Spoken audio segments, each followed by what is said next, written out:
Hello, welcome to my mini blog. আজকে সকাল সকাল শাড়ি পরে রেডি হয়ে গেছি। কেন বলো তো? কারণ আজকে হলো আমার দাদার রেজিস্ট্রি ম্যারেজ। তো রেডি হয়ে বেরিয়েও গেছি, আর সবাই এখন গেছে ফুলের দোকানে ওই মালা আর ওই মিষ্টিটা কিনতে। তারপরে আমরা বেরিয়ে পড়লাম গয়ের কাটার দিকে, সেখানেই ম্যারেজ রেজিস্টারের অফিস। তো আমরা সেখানে চলে এসেছি। তো ওনার কিছু কাজ ছিল, উনি সেগুলো করেছিলেন, আর আমরা এখানে বসে বসে ওয়েট করছিলাম। না না, স্টেটমেন্ট করে দেবে তোমার নামে। ওদের ওখানে একটা বিয়ে হয়েছিল তো, তোমাদের ওখানে বিয়ের বিয়ে বসন্ত আর সভাপতি চিন্তাটা।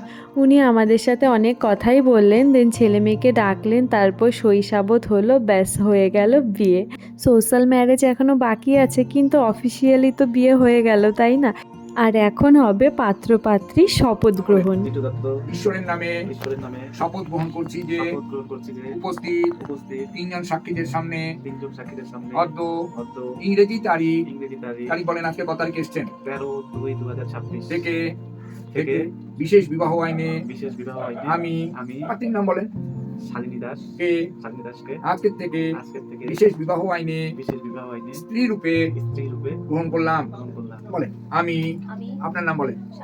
ঈশ্বরের নামে শপথ গ্রহণ করছি যে উপস্থিত তিনজন সাক্ষীদের সামনে অদ্য ইংরেজি তারিখ বলেন আজকে কত তারিখ এসেছে 13/2/2026 থেকে বিশেষ বিবাহ আইনে আমি শ্রী নাম বলেন পাত্রের কে আজকের থেকে বিশেষ বিবাহ আইনে স্বামী রূপে গ্রহণ করলাম।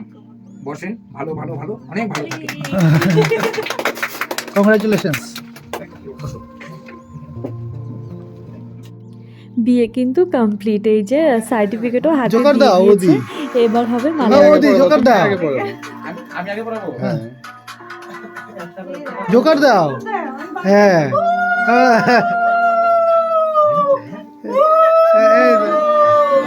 আরেকবার দাও। হ্যাঁ চলুক। আচ্ছা, মামাটাকে কেউ যত্ন নিচ্ছে না কেন? মামাটা এইভাবে বসে আছে। তো চলো, ওরা এখন ফটো তুলুক, আর আজকের মতো এই পর্যন্তই। দেখা হচ্ছে পরের ভিডিওতে। টাটা।